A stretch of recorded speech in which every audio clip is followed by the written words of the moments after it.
What's happening, YouTube? What's going on? So the Clippers came back and beat the Cleveland Cavaliers. And uh, it's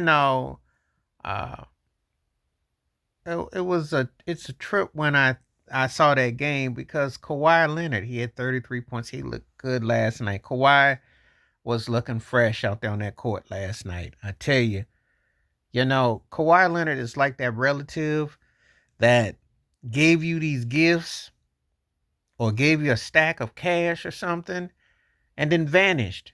And you always had that memory because you had your best times with that person, and they just up and left and they dashed, and you wondered, will they never come back? And it just kind of became faint. It was so strange. And then magically appears every once in a while. It's like, wow.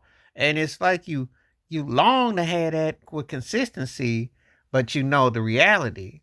And he did it last night. He looked like his old self. The mid-range shot, we spend so much time, a lot of times talking about basketball, talking about and obviously the old guard.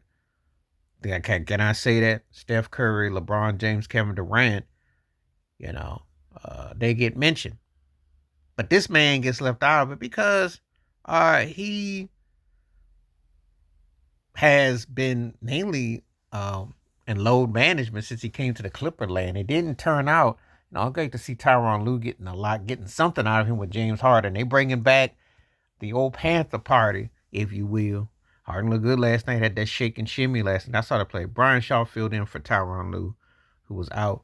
But the comeback against, dare I say, one of the three best teams in the NBA easily, if not the top two, with Cleveland. Because usually when Cleveland pounds you like that, you ain't coming back. I don't care if they playing you in Cleveland, you ain't coming back. And on the road, they can embarrass you.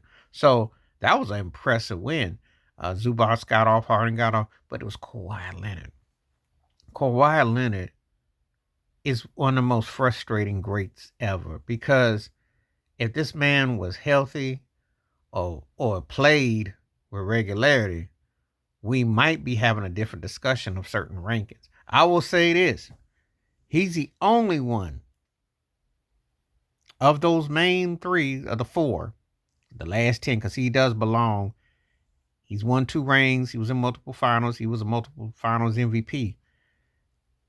That he gave LeBron the blues. He gave Curry fits in the blues, and he could definitely pound up on Durant. But a lot of people are going to forget about Kawhi Leonard because, again, he's been known. He was the captain of street clothing.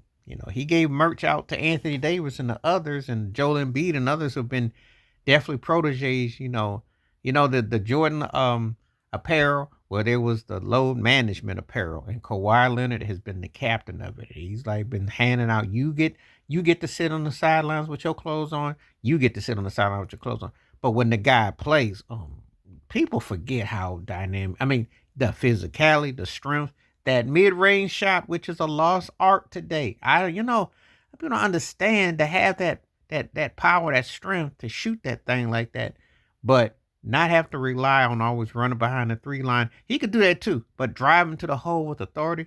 I mean, a lot of people forget how. And you can also say he was the reason. He's been one of the reasons why Joel Embiid never got that drop that went for Toronto. That changed the landscape. I am a firm believer, and I still say if Kawhi Leonard had stayed healthy and stayed in Toronto, would Giannis have been dominant as he was? Oh, probably as the MVP, but would he won a ring and all that? I'm just saying. Because a lot of people forget. And Kawhi, like I said, he's that frustrating relative that, you'd be like, he spoiled you and never came back, or came back and drops. It was like the tooth fairy, and you were so busy trying to knock out over half of your teeth to get them coins back because left you with such a great feeling. You just was walking around snag a tooth and you was like talking lip assist. But that was an impressive win for the Clippers. They are a team that there's not a lot of expectation for, obviously, because but then again, the West is open after we get past OKC, because there's a lot of question marks with everybody too onwardly.